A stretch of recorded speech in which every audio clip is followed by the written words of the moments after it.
नमस्कार दोस्तों। उम्मीद है आप लोग अच्छे होंगे। दोस्तों आज की न्यूज काफी अच्छी है, ये अपडेट काफी अच्छी है। काफी लोग जो 2023 में, जिसे हम लोग हमेशा ब्लैक ईयर बोलते हैं, 2023 से जो परेशान थे, 2023 में काफी परेशानियां हुई। एक प्रकार से देखा जाए तो फाइनेंशियली जो मोरल डाउन हुआ, परेशानियां हुई, पारिवारिक परेशानियां हुई, क्योंकि पोलैंड का काम स्टक हो गया था, पोलैंड का काम बंद हो गया था। पोलैंड में कई फैक्टर्स की वजह से पोलैंड का काम नहीं हो पा रहा था। और जो इश्यूज हैं हम उन पर डिस्कस नहीं करेंगे, इश्यूज थे, सब प्रोसेस में सॉल्व हो रहे हैं अभी। लेकिन जो इंपॉर्टेंट अपडेट्स हैं हम उसके ऊपर बात करेंगे, क्योंकि इश्यूज सबको पता है। जो जो इश्यूज थे, वीएफएस में अपॉइंटमेंट नहीं था, रेशियो नहीं थे, इनके ऊपर डिटेल में बात करने की आवश्यकता नहीं है। हम ये बात करेंगे कि अभी अपडेट्स क्या हुए, एडवांसमेंट क्या हुआ, क्या नया है पोलैंड के प्रोसेस में और क्या हमारे लिए फायदेमंद है या नहीं, इन चीजों को हम इस वीडियो में समझेंगे। दोस्तों पोलैंड का प्रोसेस पहले की तुलना में काफी स्टैंडर्ड हो गया। स्टैंडर्ड में इसलिए बोल रहा हूं क्योंकि पहले बहुत सारी चीजें थी जिसकी वजह से रिजल्ट उतना अच्छा नहीं था, उतना इफेक्टिव नहीं था, उतना मॉनिटरिंग नहीं हो सकती थी रिजल्ट की। लेकिन अभी इस टाइम पर जो प्रोसेस है वो काफी स्टैंडर्ड हो चुका है। स्टैंडर्ड इस रूप में मैं आपको एक एक करके सारी चीजों को बताने वाला हूं, लेकिन साथ साथ मैं आपको ये भी बताऊं कि आज इस वीडियो में हम लोग रिक्वायरमेंट के ऊपर भी कुछ अनाउंसमेंट करने वाले हैं, इसलिए वीडियो को आप लास्ट तक जरूर देखें। दोस्तों अभी पोलैंड में हमारे पास में रिक्वायरमेंट है, कुछ नई रिक्वायरमेंट्स आई हैं और उनमें से हमें जो एम्प्लॉयर है हमें बहुत सपोर्ट करने वाला है। सो सारी इंफॉर्मेशन, एलिजिबिलिटी क्राइटेरिया से लेकर वीजा स्टैंपिंग के बीच में जो इंफॉर्मेशन है, क्या क्या नई चीजें हुई हैं, वो मैं आपको बताने वाला हूं। अब हम लोग बात करते हैं कि जो अपडेट्स क्या क्या हैं। सबसे पहला अपडेट ये है कि पोलैंड की प्रोसेस पूरी तरह से डिजिटल हो चुकी है। पूरी तरह से मतलब एक प्रकार से कहा जाए, जो बीच में 1-1.5 साल का पीरियड निकल गया, खासतौर से पिछले 9-10 महीने का पीरियड निकल गया, इस पीरियड में उनके प्रोसेस में डिजिटल होने का काम चल रहा था। और चूंकि काम इसलिए चल रहा था कि बीच में बहुत सारे इंसिडेंट हुए जिसकी वजह से पोलैंड का जो एम्प्लॉयमेंट वाला काम है वो काफी हद तक डिस्टर्ब हो चुका था। इतना डिस्टर्ब हो गया था कि अभी पिछले कई महीने से, कहा जाए तो 1.5 साल से, वेरी रेयर पॉसिबिलिटी थी वीजा लगने की। तो अभी सारी चीजें डिजिटल हो चुकी हैं और डिजिटल इस प्रकार से हो गई कि वर्क परमिट से लेकर वीजा एप्लीकेशन के बीच में लगभग सब कुछ डिजिटल हो चुका है। एक अपडेट कि डिजिटल हो चुका है, फुली डिजिटल हो चुका है। दूसरा अपडेट ये है कि डॉक्यूमेंट्स कुछ एक्स्ट्रा भी रिक्वायर्ड हैं। पहले ऐसा हुआ करता था कि डॉक्यूमेंट्स सिंपली भेजे, उसके बाद में जब सबमिशंस के लिए जाते तब हमें पीसीसी की रिक्वायरमेंट पड़ती थी। अभी इस टाइम पर जो भी अपडेट रहेगा उसमें से पीसीसी की रिक्वायरमेंट हमें डे 1 पे पड़ेगी वर्क परमिट एप्लीकेशंस के लिए।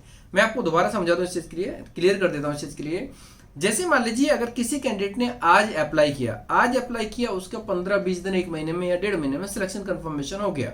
कंफर्मेशन होने के बाद में वर्क परमिट एप्लीकेशन के लिए जब फाइल पुट करते हैं ना, तो वर्क परमिट तभी अप्लाइड होगा जब उनका पीसीसी उनके पास में होगा। मतलब कि पीसीसी की सॉफ्ट कॉपी एम्प्लॉयर के पास में होगी, तभी वो वर्क परमिट अप्लाई कर पाएंगे। तो मतलब कि अभी इस टाइम पर कोई भी कैंडिडेट अप्लाई करने आए तो जिस दिन वो एग्रीमेंट करे उसके सेकेंड डे वो पीसीसी बनवाने के प्रयास में लग जाए, क्योंकि पीसीसी बनने में टाइम भी लगता है और एम्प्लॉयर कंफर्मेशन जो देगा, कंफर्मेशन के इमीडिएटली हमें पीसीसी उनको सॉफ्ट कॉपी में देनी पड़ेगी, तब जाके वर्क परमिट एप्लीकेशंस होंगे।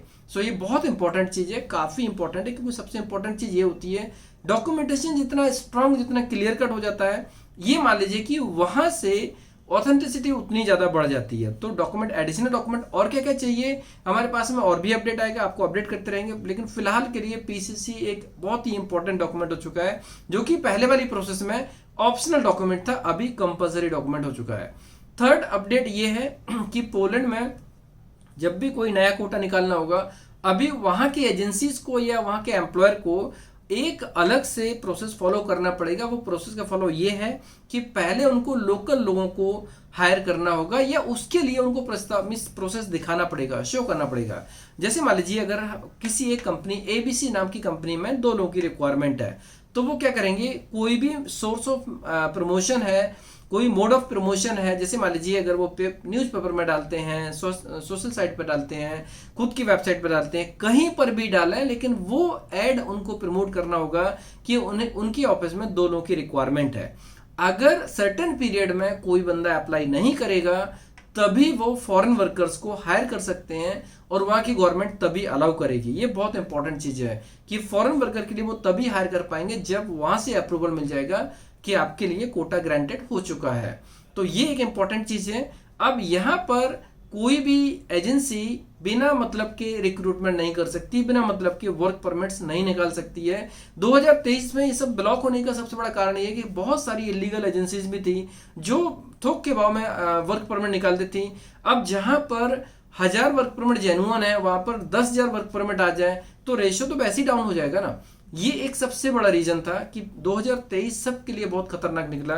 2023 में एक प्रकार से कहा जाए तो जितनी परेशानियां 2023 में हुई, पास्ट में किसी भी कंट्री के लिए एम्प्लॉयमेंट में इतनी परेशानी नहीं हुई है। और सबसे इंपॉर्टेंट चीज है, सिर्फ वर्क परमिट होना इंपॉर्टेंट नहीं है, वर्क परमिट के बाद वीजा लगना बहुत इंपॉर्टेंट है। हमें पता है कि 2023 में कितने लोगों को परेशानियां हुई हैं, बहुत से लोगों की तकलीफ हमने देखी है, बहुत से लोगों की जो उनके एक्सपीरियंसेस कि 6 महीने के लिए प्लान किया था लेकिन टाइम ज़्यादा लग गया, लोन पे पैसा लिया था, ये प्रॉब्लम हुई, वो प्रॉब्लम, इन सब की वजह से हमने प्रोसेस को काफ़ी स्टैंडर्ड किया जिसमें से एप्लीकेंट को परेशानी नहीं होना चाहिए, एप्लीकेंट की प्लानिंग स्ट्रांग होना चाहिए। और हाँ, एक सबसे इंपॉर्टेंट चीज़ है, मैं उन सभी कैंडिडेट से कहना चाहता हूँ जो लोग प्लानिंग ढंग से नहीं करते हैं। प्लानिंग, करियर प्लानिंग बहुत स्ट्रॉन्ग तरीके से करना होता है। जैसे मान लीजिए कभी भी एक्साइटमेंट में आके हमें प्रोसेस नहीं करना है। और हमने एक नोटिस बोर्ड भी लगाया ऑफिस में, आप आके जब आएंगे तो पहले नोटिस बोर्ड पढ़ेंगे, उसके नोटिस पढ़ेंगे, उसके बाद एप्लीकेशंस की बात करेंगे। तो यहाँ पर सबसे इंपॉर्टेंट है कि जो परेशानियां पास्ट में हुई वो ना हो, इसके लिए हमने भी प्रोसेस में काफ़ी स्टैंडर्ड चीज़ें की है। तो वर्क परमिट के जो नंबर्स पहले बहुत ज़्यादा हुआ करते थे, अब बहुत सारी एजेंसीज बंद हो चुकी हैं और अभी जो वर्क परमिट इश्यूज होंगे वो बहुत ही ऑथेंटिक तरीके से निकलेंगे, हर तरीके से उनका कंफर्मेशन होगा, उसके बाद वो वर्क परमिट हमारे पास आएंगे। तो आप ये मान लीजिए प्रोसेस कितना स्टैंडर्ड हो चुका है, आप इसका आइडिया लगा सकते हैं। ये एक बहुत ही इंपॉर्टेंट चीज़ है कि कोई भी कैंडिडेट इसके लिए प्रोसेस करेगा उसके लिए बहुत इंपॉर्टेंट चीज़ रहेगी। कोई भी कैंडिडेट कहीं का भी हो, अगर इसमें प्रोसेस कर रहे हैं ना, तो ये मान लीजिए कि अभी प्रोसेस में एफर्ट्स कम हो चुके हैं और रिजल्ट बढ़ चुका है। जो पहले बहुत से स्पैम डॉक्यूमेंट्स आया करते थे वो अब नहीं आएंगे। तो तीसरा पॉइंट ये हो गया। चौथा पॉइंट ये हो गया कि एजेंसी के ऊपर टैक्सेस लगा दिए, बहुत ज़्यादा ह्यूज पेनल्टी लगा दी। अगर कोई भी एजेंसी, कोई भी एम्प्लॉयर अगर थोक के भाव में इलीगल या जो उनकी परमिशन उनके पास में नहीं है, जिनकी अथॉरिटी नहीं है, वो भी वर्क परमिट निकालते हैं अगर, तो वो वर्क परमिट अगर आइडेंटिफाई किए गए उस कंपनी के ऊपर, उस एम्प्लॉयर के ऊपर एक ह्यूज पेनल्टी लग जाएगी। एंड पांचवा अपडेट ये कि टीआरसी की फीस उन्होंने थोड़ी सी बढ़ा दी। डॉक्यूमेंटेशन को स्ट्रॉन्ग किया, प्रोसेस इजी किया और चीज़ों को क्लियर कट किया, ट्रांसपेरेंट किया, यूजर फ्रेंडली बना दिया। मतलब कि अभी जो बहुत सारे चैलेंजेस हुआ करते थे अब वो चैलेंजेस फेस नहीं करने होंगे। सो दोस्तों, ये रहा पोलैंड का अपडेट। मतलब पोलैंड का अपडेट सिंपल है कि पहले की तुलना में चीज़ें स्टैंडर्ड हो रही थी, इसलिए जैसे बैंकिंग का भी, बैंकिंग में नए फीचर्स ऐड होते हैं तो वो मेंटेनेंस 2 घंटे का 3 घंटे का लगा देते कि इतने पीरियड में बैंकिंग काम ना करें क्योंकि इसमें सर्वर डाउन रहेगा।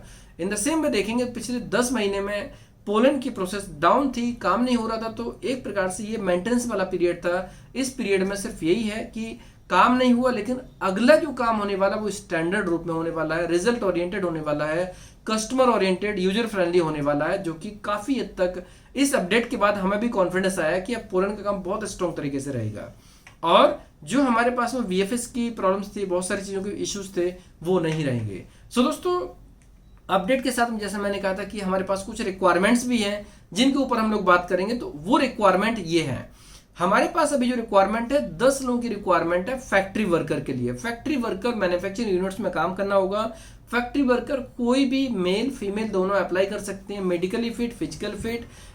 20 साल से लेकर 44 साल तक के बीच में कोई भी कैंडिडेट अप्लाई कर सकते हैं। 44 मतलब 43 ईयर्स 6 मंथ जैसे होंगे वो भी अप्लाई कर सकते हैं इसमें। और इसमें से टाइमिंग की बात करेंगे तो पासपोर्ट में 2 साल की कम से कम वैलिडिटी होना चाहिए। एज लिमिट मैंने बताया आपको, मेडिकल फिट, फिजिकल फिट होना चाहिए, पीसीसी उनका कंपलसरी है, पीसीसी होना चाहिए। पीसीसी नहीं हो मतलब तो अप्लाई करना चाहिए, अप्लाई करने के बाद होना चाहिए। कोई पुलिस क्रिमिनल रिकॉर्ड नहीं होना चाहिए। ये क्राइटेरिया के साथ साथ में बेसिक इंग्लिश आना चाहिए। जो भी उनके डॉक्यूमेंट्स हैं उनके डॉक्यूमेंट्स को पढ़ के समझना आना चाहिए, अगर समझ में नहीं आता तो ट्रांसलेट करके समझ में आना चाहिए, लेकिन उनको उसका मीनिंग, वो चीज़ें पता होनी चाहिए, इतनी अंडरस्टैंडिंग होनी चाहिए। एक पॉइंट ये रहेगा। और सबसे इंपॉर्टेंट है कि टाइमिंग अभी इस टाइम पर थोड़ा सा बढ़ गया, प्रोसेसिंग टाइम। वहां की तरफ से चीजें स्मूथ हुई, सिंपल हुई, लेकिन अभी हमारी तरफ से प्रोसेसिंग टाइम है ना, वो टाइम कम से कम 8 मंथ से लेकर 1 ईयर के बीच का टाइम लगने वाला है, और इस पीरियड में काम हो जाएगा। दोस्तों पास्ट में जो घटनाएं घटित हुई उसके बेस पर इस चीज को प्लान किया गया कि 8 महीने से लेकर 12 महीने के बीच में काम हो जाएगा। अर्ली होता है सबको खुशी होती है, ऐसा कोई व्यक्ति नहीं जिसका काम अर्ली होने पर खुश नहीं होगा, 100% खुश होगा। लेकिन अगर लेट होता है, थोड़ा भी लेट होता है, तो पैनिक होना शुरू हो जाते हैं, और होना स्वाभाविक है। अगर किसी ने कहीं से पैसे अरेंजमेंट किए हैं, उधार लिए हैं, इंटरेस्ट पर लिए हैं, तो वो चीज एक प्रकार से देखा जाए काफी लोगों के लिए नुकसानदायक होती है, क्योंकि वो व्यक्ति जिस फैमिली में रहता है वो सभी लोग उस एक छोटे से एक्शन से परेशान हो जाते हैं। इसीलिए अभी इस टाइम पर जो लोग प्रॉपर तरीके से कॉन्फिडेंट हैं, जो 8 महीने से 1 साल का वेट कर सकते हैं, वो इसमें अप्लाई करेंगे, और इसके जो बेनिफिट्स हैं एक्चुअल में समझ सकते हैं, वो लोग इसमें अप्लाई करेंगे। हमने ऑफिस में एक नोटिस बोर्ड लगाया, और वो नोटिस बोर्ड कोई भी एप्लीकेंट पहले नोटिस बोर्ड पढ़ेगा, उसके बाद फिर एप्लीकेशन होंगे, जिसमें हमने क्लियरली अनाउंसमेंट किया है कि प्राइमरी जो फी होती है वो वीजा स्टैंपिंग से पहले जो भी फी अगर आपको पे करनी है वो आपको उधार लेके नहीं आनी है, हाई इंटरेस्ट पे उधार नहीं लेना है, सोना गिरवी रख के, जेवर गिरवी रख के, या फिर गाड़ी बेच के, या फिर घर बेच के, या ऑफिस बेच के, कोई चीजें इस तरीके की एक्टिविटी नहीं कर रही हैं। अगर आपको अप्लाई करना है तो पहले उतना बजट बनाएं, उसके बाद अप्लाई करें। कहीं से आप इस तरीके की चीजें नहीं करेंगे, क्योंकि हम इसको बिल्कुल सपोर्ट नहीं करते हैं, और इसी वजह से हमें नोटिस लगाना पड़ा इसका। सो दोस्तों सैलरी रहेगी 4242 पॉलिश रोटी पर मंथ।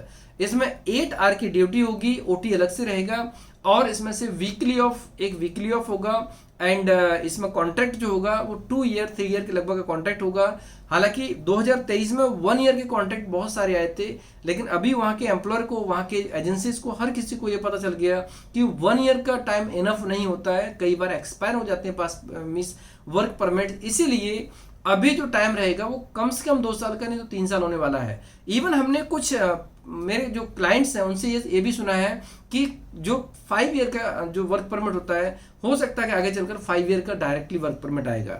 अगर 5 ईयर का वर्क परमिट डायरेक्टली यहाँ से आता है, तो ये मान लीजिए वो बंदा सीधा वहां पर बाकी सारी चीजों के लिए एलिजिबल हो जाता है, टीआरसी के लिए, पीआर के लिए, और उसके आगे नेशनलिटी के लिए भी एलिजिबल हो जाता है, क्योंकि एक लॉन्ग पीरियड अगर वहां पर रहेगा तो उसका बेनिफिट अल्टीमेटली उसको मिलने वाला है। सो दोस्तों ये अपडेट था, कैसा लगा आप कमेंट्स में जरूर बताएं, और अगर ये रिक्वायरमेंट्स आपको अच्छी लगी तो अपने दोस्तों में और कलीग्स को शेयर कर सकते हैं, जिससे कि जो रिलेवेंट लोग होंगे वो इसका लाभ ले सकते हैं।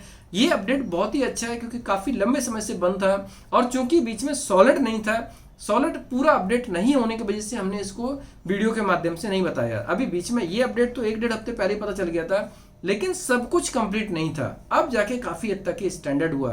हालांकि जिन लोगों ने पहले अप्लाई किया उनको ईमेल्स भी आए हैं बहुत सारी चीजों के लिए, लेकिन कंबाइंड अपडेट इस वीडियो में है, और उसके साथ साथ में आपको कुछ रिक्वायरमेंट भी शेयर किए हैं। तो दोस्तों उम्मीद करते हैं कि वीडियो आपके लिए अच्छा रहेगा, लाभदायक होगा, और अगर आप यूरोप में प्लान करना चाहते हैं तो डेफिनेटली आपके लिए एक बहुत ही अच्छा स्टेप हो सकता है पोलैंड में अप्लाई करने के लिए। धन्यवाद।